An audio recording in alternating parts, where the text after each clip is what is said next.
She found out his secret on a Sunday. By Monday morning, she was sitting on her apartment floor at 5 a.m., cold tea in her hands, staring at the Han River strip through her window. And she was not thinking about the article. She was thinking about a man who drove to a facility outside Seoul every single week, alone, in silence, and then walked into a boardroom and ran a billion-dollar company and never let a single person see the weight of it. That was what broke her open. Not the scandal, not the secret, the silence he had been carrying it in. Before we begin, if you haven't watched part 1, go back now. You're missing everything that makes this hit. And if you're ready for what comes next, hit subscribe, like this video. Let's begin part 2. Her phone buzzed. Chisum. She answered before the second ring. "You have the voice," Chisum said immediately. "I don't have a voice. Adeze, I have known you for 15 years. You have the voice." Silence. "I found something," Adeze said. "About him. Good something or bad something?" She looked at the river. The kind of something that makes you understand a person completely and then makes everything more complicated. Chisum was quiet for a moment. "How complicated?" "His younger brother," Adeze said. 2 years ago, he almost—" She stopped. "Seokyeon has been the only person holding him together, every week, alone. Nobody knows." The line was very quiet. "Adeze," Chisum said carefully, "how do you feel about this man?" She didn't answer. "That's the answer," Chisum said. She got up. She got dressed. She went to the mirror and stopped. The bruise on her forearm, the one from last week that should have faded, hadn't. She pressed it lightly, winced. She pulled her sleeve down. Probably nothing, she thought. She picked up her bag and walked out. She had been telling herself probably nothing for 3 weeks. If you've ever ignored something your body was trying to tell you, you already know where this is going. Subscribe, because this story is about to get complicated. KSH Group, Monday afternoon. She was not expecting him to be in the meeting. He was in the meeting. Kyeon Seok-yeon sat at the head of the table in a charcoal suit, reviewing her Phase 1 framework with Director Shin, asking questions that told her he had read every page of it over the weekend. His voice was measured, professional, warm in the precise, boardroom-calibrated way. He was the chairman, completely, perfectly, except she could see the 3 a.m. in his eyes now. She could see the weight that lived just underneath the composed surface. She could see the man who drove to a facility every week and came back and told no one. She saw all of it, and it cost her something to sit across from him and pretend she didn't. At one point, he looked up from her document and caught her watching him. 3 seconds, just 3. His expression didn't change, but something moved in his eyes, the specific charge of 2 people who are further along than either of them has said out loud. He looked back down at the document. She looked at her hands. After the meeting, everyone filed out. Director Shin, the junior consultants, the note-taker. In the corridor, just the 2 of them for a moment, he held the door. "Sunday," he said quietly. "Thank you." "For the soup?" "For the kitchen." A pause. "For staying in it." He walked away before she could answer. She stood in the corridor and thought, I am in serious, serious trouble. The Seongbukgu restaurant, their 3rd session. The persimmon tree outside was losing its last fruit. The sanghwa tong was on the table. Her framework documents were spread between them. It was working. The session. The work was genuinely good. They had built something real between the 2 of them across these Thursdays, something precise and purposeful that neither of them had planned. Then his phone rang. He glanced at it. The expression crossed his face, the heavy one, the private grief one. He declined it. It rang again, declined. The third time he stood, walked to the window, answered. She kept her eyes on her document. She was not going to listen. She was not stable. Yes, I'll be there tonight. Don't let him. I know. Tell him I'm coming. He ended the call. He stood at the window, back to her, shoulders carrying something visible, and Adadaze sat with 4 days of knowing pressing against her chest and thought, not yet. It's not your place. Wait. But then he turned, and his face, for just a moment before he composed it, was so tired, so privately, completely exhausted. She couldn't. Is he all right? She said. The room went still. He turned very slowly. What did you say? She held his eyes. Your brother. Is he all right? The silence was enormous. He looked at her with the expression of a man who has just been touched on the exact wound he's been protecting for 2 years. Not anger, something more devastating than anger. Shock, then exposure, then the slow, terrible closing of the armor. How long have you known? His voice was quiet, controlled, dangerous in its quietness. 4 days, she said. I searched his name at the gate on Sunday. I found an article. Which article? A mental health advocacy publication, 18 months old. It connected the facility to your family name. Most people wouldn't have, but you did. Yes. He nodded once, the boardroom nod. I see. Siakian, I think we should conclude the session. Please don't do that. Dr. Okonkwo, don't. Her voice was firm. Don't call me that right now. I am not a board member. I am not the press. I am not someone you manage with professional distance. I am. She stopped.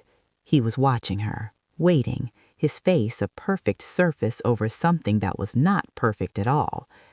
I understand, she said, what it costs to carry something that heavy, alone. I know what that weight looks like, Siakian. I have been watching you carry it since the first day I walked into your boardroom. His jaw tightened. You don't understand, he said, quiet, not unkind, final. He picked up his jacket. He left. The persimmon tree lost another fruit outside the window. She sat in the empty room and did not move for a long time. If this hurt, good. That means you're invested. Subscribe, because what happens next is going to be worse before it gets better. I promise it gets better. He didn't cancel anything. That was the worst part.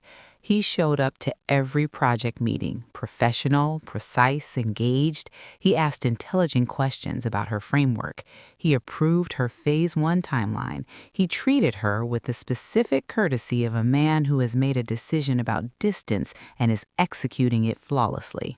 No Thursday invitation, no late texts, no persimmon courtyard. She told herself she was fine with it. She was not fine with it. And the symptoms were getting worse. She had started keeping a note on her phone. Dates, observations, the clinical language she learned during treatment, the vocabulary of a body being monitored, fatigue that the coffee wasn't touching, the bruise that wouldn't fade, a tightness in her chest that she was not ready to name. She told herself she would call her oncologist in Lagos at the end of the week. She told herself this every day for 7 days. Friday morning, her phone rang. Lagos number. She stared at it. It rang out. She put the phone face down on her desk and went back to her document. She's avoiding the call. You know what that call is. If your heart is in your throat right now, hit like. Keep watching. She's gonna have to answer eventually. KSH offices, the following Thursday, 6 p.m. She was packing up when he appeared in the doorway. Coat on, the real version of his face, not the chairman, not the armor, the tired one. I owe you an explanation, he said. You don't. I know I don't, he paused. I want to give you one anyway. They walked, Not to the restaurant, just through the streets of Yeito, the Han River between the buildings, Seoul going dark around them, November cold enough now to see their breath. He talked. She had never heard him talk like this, not the boardroom cadence, not the carefully chosen professional sentences. This was different, raw at the edges, honest in the way that cost something. He told her about Sik-young, the real version, the younger brother who was brilliant and crushed by the weight of the Kwon name, the signs he missed, sitting across a table for years, looking but not seeing, the Tuesday morning 2 years ago, the hospital, the phone call that rearranged everything. He's recovering, he said, slowly, non-linearly, not the way the movies show it. Some weeks are good. Some weeks I sit beside him for 3 hours and he doesn't say anything and I don't say anything and he stopped. They were at the river railing. The Han moved below them, black and patient. And that's enough, Ariasi said quietly. Just being there, that's enough. He looked at her. Yes. You've been doing that alone for 2 years. That's not... She stopped herself. That's not true. That's what you told yourself so you wouldn't have to ask for help. His jaw tightened. Ariase, I'm not criticizing you, she said. I'm recognizing you. There's a difference. The river moved. The city blazed behind them. You see me, he said, very quietly. I don't know what to do with that. She looked at him, this man, this precise and armored and secretly tender man, standing at a river railing saying the truest thing he had said in years. You don't have to do anything with it, she said. Just let it be true. He looked at her for a long moment. Then slowly, deliberately, the way he did everything, he reached out and tucked a loose lock behind her ear. One touch, brief, light like a question. Her breath caught. Neither of them moved for 3 seconds. Then his phone rang. Of course it rang. Of course it rang. If you screamed, comment "River" below. Subscribe. We are not done. He looked at the screen. His face changed. The facility expression, the Tuesday morning expression. Go, she said before he could apologize. Go, I'll be here. He looked at her, something in his eyes, gratitude and something larger than gratitude, something he wasn't ready to name out loud yet. Thursday, he said. Thursday, she confirmed. He walked away. She watched him go. She turned back to the river. She put her hand to her ear where he had tucked the lock, held it there. Then she took out her phone. She opened her contacts. She found her oncologist number. She stared at it for a long time. She dialed. Her oncologist, Dr. Uze, was calm, careful, the measured voice of someone who has delivered difficult news enough times to know how to portion it. The markers in the blood work he sent Areaze, they're elevated. Not conclusive, but I need you to go in for further testing this week. How elevated? Enough that I don't want to wait. Silence. Areaze, are you there? I'm here. It may be nothing, stress, iron deficiency, the body adjusting, but we need to rule out. I know what we need to rule out, she said quietly. She ended the call. She sat on the floor of her apartment, back against the bed, Han River through the window. She thought about the word remission, what it felt like when she first heard it, the specific quality of relief that lives in that word, like a door opening on a room you thought was locked forever. She thought about Kwon Seok-hyun, the facility, the brother, the 2 years of weight carried alone. I cannot be another person he has to hold together. The thought arrived fully formed, like a decision that had been waiting for permission. I won't do that to him. She put her phone down. She wiped her face. She stood up. She made a decision that was entirely wrong. She's going to pull away. You can already feel it.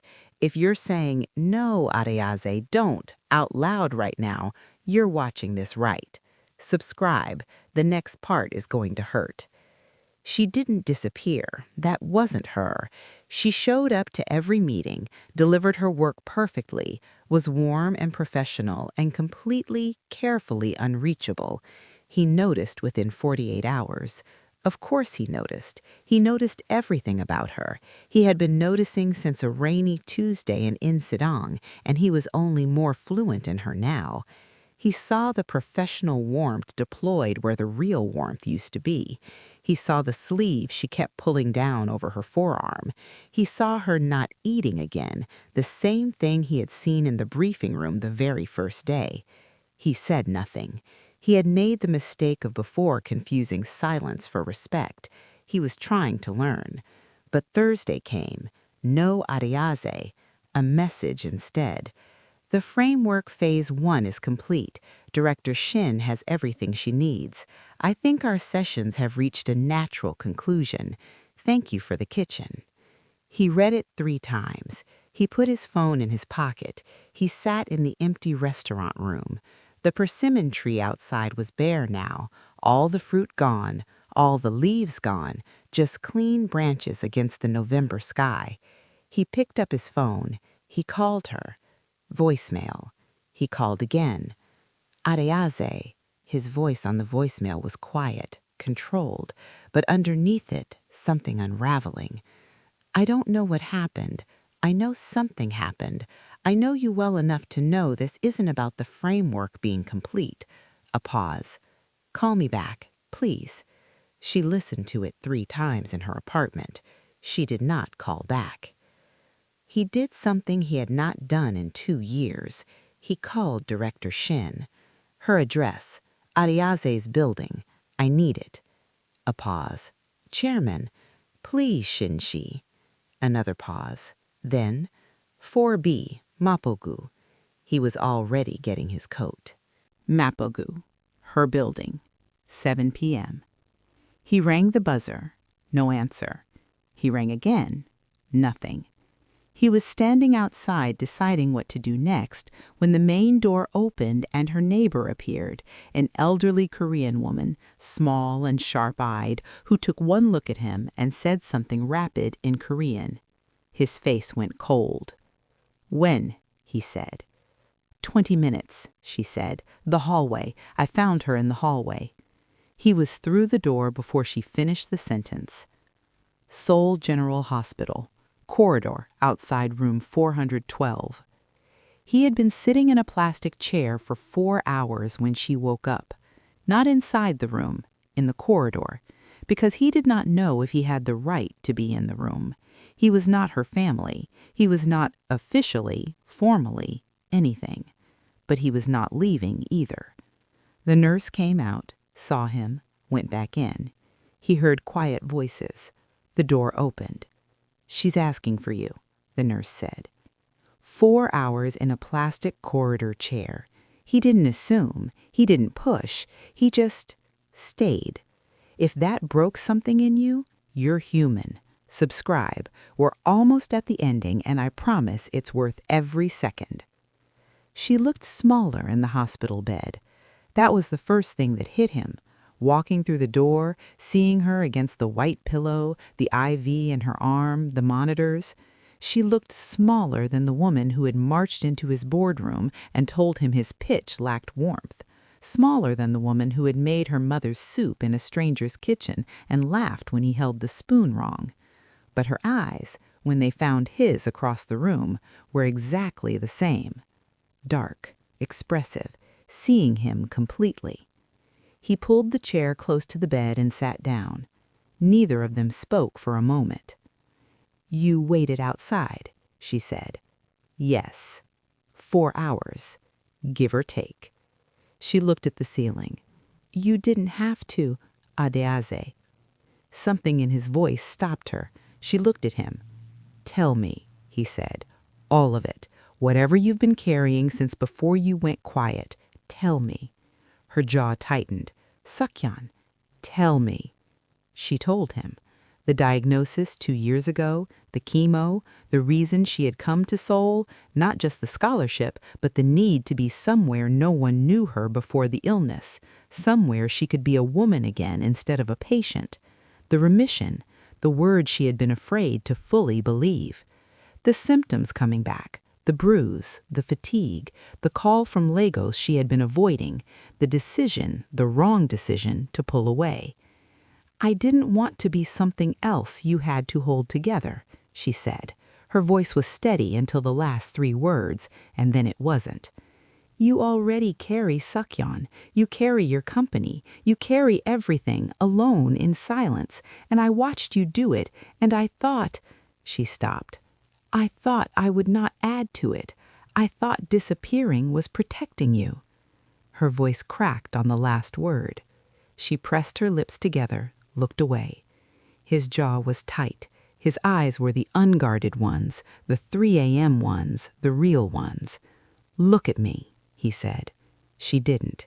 Adeaze, look at me. She looked at him. He leaned forward. He took her hand, both of his around hers, the first time, the full weight of what he meant by it. I have spent 2 years being protected by everyone around me, he said, low, deliberate, each word chosen. My board protects me from bad news. My assistant protects me from difficult calls. The press protects itself from what it doesn't understand about my family. His grip tightened slightly. I do not want to be protected by you. She looked at him. I want to be known by you, he said. There is a difference, and it is Adeaze. It is the only difference that has ever mattered to me. The room was very quiet. I'm scared, she said, the simplest true thing she had said in months.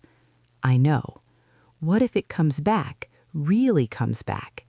Then we find out together. You don't know what that looks like. No, he said, but I know what sitting in a hospital corridor for 4 hours looks like. I know what driving to a facility every week for 2 years looks like. I know what staying looks like, Adeaze. That is the one thing I am certain I know how to do. Her eyes filled. She did not look away this time. I'm scared, she said again. So am I, he said, of what it would mean to lose this, after finding you, in the rain, on a street I had no reason to be standing on.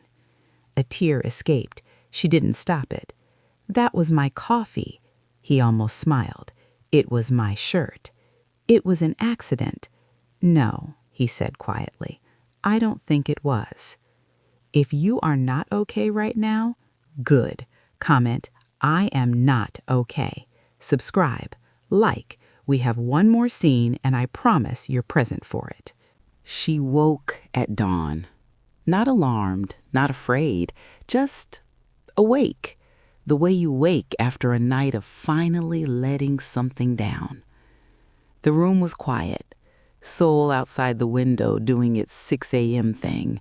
The first light, the first sounds, the city reassembling itself. And Kwon Suk-yeon was asleep in the chair beside her bed. He had not left. His head was tilted slightly. His coat was still on. He had never taken it off, she realized. His hands were loose in his lap. His face, completely unguarded in sleep, was the most undefended version she had seen of him. No chairman, no armor, no precision deployed as protection. Just a man, tired. Present. Here. She watched him for a long time. She picked up her phone. She texted Chisum, I found something in Seoul I wasn't looking for. I think I might be staying. She put the phone down. She looked at the strip of Han River visible from the window, silver in the early light, patient and enormous, not going anywhere. The tests came back 2 days later. Not a relapse. Elevated markers from stress and iron deficiency, treatable, monitored, not the word she had been afraid of. She cried for 40 minutes in the hospital bathroom when the doctor told her. Then she washed her face, walked back into the room, and told Kwon Suk-yeon, who had been sitting in the corridor again, still not assuming entry, and watched his face do the thing it almost never did. It broke open, just for a moment. Just for her. Good, he said, his voice not quite steady. Good. She took his hand. He held it like something he was not going to let go of. 3 months later. Spring arrived and Sungbuk-gu like a quiet argument. The persimmon tree, bare and skeletal through November and December and January, had begun. Pale green leaves, tentative, reaching. The courtyard smelling like something waking up. A to Z stood under it in the late afternoon light. Tests clear, monitoring ongoing, her body learning again to be trusted. She looked different from the woman who had landed in Incheon 8 months ago with one suitcase and one secret. Not harder, not tougher, more present, more completely herself. She had called her mother last week, told her everything. Her mother had been quiet for a long moment and then said in Igbo, "You went to disappear and instead you were found. That is God's own joke on stubborn children." She heard the gate. He was slightly late. The weekly visit ran over sometimes. He came through the gate in his coat, slightly windswept from the drive, and saw her under the tree and stopped. That stillness, the Insadong stillness, composed exterior over something that was not composed at all. He came and stood beside her. "How was he?" she asked. "He asked about you again." "What did you tell him?" "I told him you were the most difficult person to describe accurately that I have ever met." She looked at him. "That is not a compliment." "It is the highest compliment I know how to give." She laughed, the full one, the one that arrived before she decided to use it, the one that he had been quietly, privately organizing his weeks around the possibility of hearing.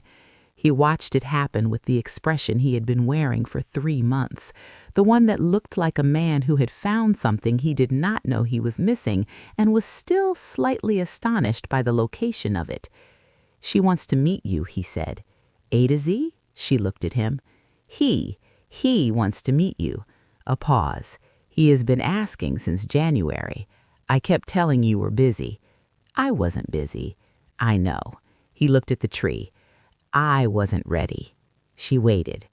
"I wasn't ready," he said again, "for you to be part of that part of my life, the realest part. I kept the two things separate because," he stopped, "because if I brought you into that room, there would be no version of this where I could pretend it was professional or convenient or anything other than what it is." The tree moved above them. A pale green leaf detached and fell slowly between them. "What is it?" she said, quietly, needing to hear him say it. He turned to face her fully, the unguarded face, the real one. "You know what it is. I want you to say it." His jaw tightened slightly, the visible effort of a man who has spent decades keeping his most important things behind glass, now choosing deliberately to step through it. "I love you," he said, without management, without distance, he exhaled, "without any of the ways I have previously loved people that kept them at a survivable remove." He held her eyes. "I love you the way that terrifies me, the way that means if you left, something real would be gone, not convenient, real." She looked at him. "Kwon Suk-yeon," she said. "Yes." "I just described love like a risk assessment." "I am aware." "It was the most romantic thing anyone has ever said to me." Something released in his face, the last held thing.